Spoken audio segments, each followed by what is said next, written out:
Hello everyone, welcome to our channel, welcome to another video. College admission 2024 ইতিমধ্যে প্রকাশিত হয়ে গেছে ফার্স্ট পেজের অ্যালটমেন্ট এবং মেরিট লিস্ট, এবং এর পূর্বে শেয়ার করেছি যে কিভাবে তোমরা দেখে নিতে পারবে তোমাদের মেরিট লিস্ট এবং অ্যালোকেশন লিস্ট, পাশাপাশি কিভাবে কলেজে ভর্তি হবে সেই সম্বন্ধে ভিডিও দিয়েছি। কলেজ অ্যাডমিশনের ক্ষেত্রে নানা রকম সমস্যায় পড়ছো তোমরা প্রত্যেকেই, নানা রকম প্রশ্নের জিজ্ঞাসা তোমাদের রয়েছে। সো আজকের এই ভিডিওতে সেগুলি নিয়ে ডিসকাস করব। প্রথমত কোন বিষয়গুলি নিয়ে কথা বলবো বলে দিই।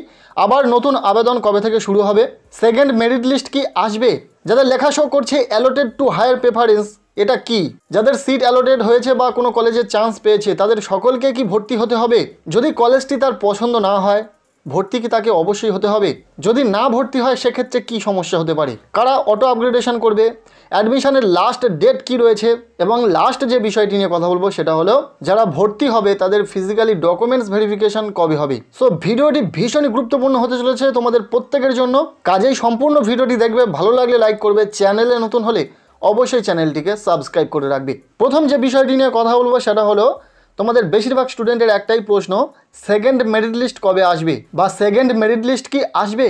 এক্ষেত্রে জানিয়ে রাখি সেকেন্ড মেরিট লিস্ট অবশ্যই আসবে। সেকেন্ড মেরিট লিস্ট বলতে আপগ্রেড রাউন্ডের সেকেন্ড মেরিট লিস্টের কথা বলা হচ্ছে। সেই সেকেন্ড মেরিট লিস্টে কারা চান্স পাবে সেটা জেনে নাও। যারা ফার্স্ট ফেজে ফার্স্ট মেরিট লিস্টে কলেজে অ্যালোটেড হয়নি, কোনো কলেজে যারা চান্স পায়নি তাদের নাম আসবে, সেটা সম্পূর্ণ স্টুডেন্টের নাম্বার পার্সেন্টেজ এবং সিট সংখ্যার উপর নির্ভর করবে। সেকেন্ড মেরিট লিস্টে আর যাদের নাম থাকবে তারা হলো যারা আপগ্রেডেশন করবে, অটো আপগ্রেডেশন করবে, তারা যদি হায়ার কোনো প্রেফারেন্স পায় সেক্ষেত্রে তাদের নাম থাকবে। তবে যারা কলেজে চান্স পেয়েছো, কোনো কলেজে তোমার সিট অ্যালোটেড হয়েছে, তোমার সেটা যদি পছন্দ না হয় এবং তুমি যদি ভর্তি না হতে চাও সেক্ষেত্রে কিন্তু সেকেন্ড মেরিট লিস্টে তোমার নাম আসবে না। তোমার নাম তখনই আসবে তুমি যদি কলেজে ভর্তি হও এবং সেটা যদি তোমার ফার্স্ট প্রেফারেন্স না হয়ে থাকে সেক্ষেত্রে তুমি অটো আপগ্রেডেশন করতে পারবে, এবং অটো আপগ্রেডেশনের ফলে তুমি যে প্রেফারেন্সের চান্স পেয়েছো তার থেকে হায়ার প্রেফারেন্সে যদি তুমি চান্স পাও সেক্ষেত্রে তোমার কিন্তু আপগ্রেড রাউন্ডের যে মেরিট লিস্ট সেখানে কিন্তু নাম আসবে।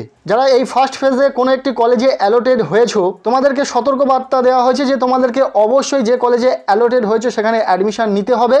যদি না অ্যাডমিশন নাও নির্দিষ্ট সময়ের মধ্যে তাহলে কিন্তু তুমি এই ফার্স্ট ফেজে আর কোনো সুযোগ পাবে না অ্যাডমিশন নেওয়ার। তোমাকে পুনরায় আবার সেকেন্ড ফেজের যখন ফর্ম ফিল আপ বা অ্যাপ্লিকেশন স্টার্ট হবে তখন তোমাকে অ্যাপ্লিকেশন করে নতুন করে প্রেফারেন্স সাজাতে হবে। সেক্ষেত্রে তোমাদের একটাই সমস্যা হবে যে তখন সিট সংখ্যা কিন্তু অনেকটাই কমে আসবে, কেননা ফার্স্ট ফেজে কিন্তু প্রচুর সংখ্যক ছাত্রছাত্রীরা অ্যাডমিশন নিয়ে নেবে। তাই এই বিষয়টা অবশ্যই তোমরা মাথায় রাখবে। যারা সেকেন্ড মেরিট লিস্ট অর্থাৎ আপগ্রেড রাউন্ডের মেরিট লিস্টের জন্য অপেক্ষা করছে তাদেরকে জানিয়ে রাখি আগামী 23 জুলাই আপগ্রেড রাউন্ডের যে সেকেন্ড মেরিট লিস্ট সেটা পাবলিশ হবে।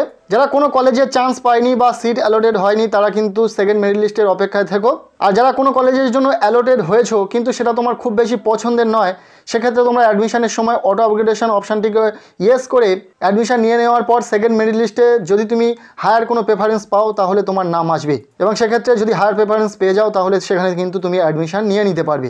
এই ছিল পুরো বিষয়। এবার আসি যারা প্রেফারেন্স সাজাতে ভুল করেছে, সবচেয়ে পছন্দের কলেজ 2 অথবা 3-এ রেখেছে প্রেফারেন্সে, কিন্তু কম পছন্দের কলেজগুলোকে আগে রেখেছে। সেক্ষেত্রে স্টুডেন্ট ধরো ফার্স্ট প্রেফারেন্সটাই পেয়ে গেছে, সেটা খুব বেশি তার পছন্দের নয়, তার 3 নম্বর কলেজটাই বেশি পছন্দের। সেক্ষেত্রে স্টুডেন্টের আর কোনো অপশান নেই অটো আপগ্রেডেশনের। ফার্স্ট প্রেফারেন্স পেয়ে গেলে সে কিন্তু আপগ্রেডেশনের আর কোনো সুযোগ পাবে না, তাকে সেখানেই অ্যাডমিশন নিতে হবে। আর সে যদি নির্দিষ্ট সময়ের মধ্যে অ্যাডমিশন না নেয় তাহলে সে কিন্তু এই ফার্স্ট পেজে তাহলে আর কোনো সুযোগ পাবে না, তাকে আবার অ্যাপ্লিকেশন করতে হবে মপ আপ রাউন্ডে অর্থাৎ সেকেন্ড ফেজে।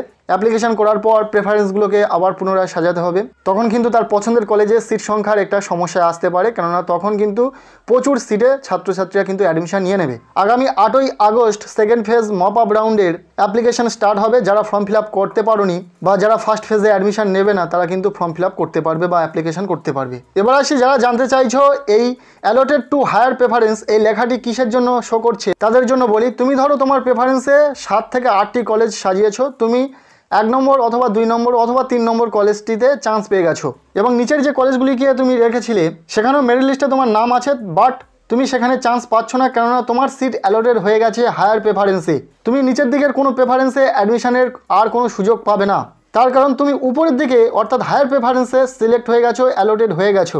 তাই ওই কলেজগুলির ক্ষেত্রে তোমার এই লেখাটি শো করবে। এবার আসি যারা অ্যাডমিশনের জন্য অ্যালোটেড হয়েছো তোমরা অবশ্যই অ্যাডমিশন নিয়ে নাও। যদি তোমার ফার্স্ট প্রেফারেন্স না পেয়ে থাকো তাহলে তুমি কিন্তু অটো আপগ্রেডেশনের সুযোগ পেয়ে যাবে অ্যাডমিশনের সময়। এক্ষেত্রে তোমার হায়ার প্রেফারেন্স পাওয়ার সম্ভাবনা থেকে যাবে। আগামী 18ই জুলাই রাত 11টা বেজে 59 মিনিট পর্যন্ত তুমি সময় পেয়ে যাবে অ্যাডমিশন নেওয়ার। তাই ওই নির্দিষ্ট সময়ের মধ্যে যারা অ্যালোটেড হয়েছো অবশ্যই অ্যাডমিশন নিয়ে নেবে। আজকের এই ভিডিওটি এতটুকুই ছিল। ভালো লাগলে লাইক করো, চ্যানেলে নতুন হলে অবশ্যই চ্যানেলটিকে সাবস্ক্রাইব করে রাখো।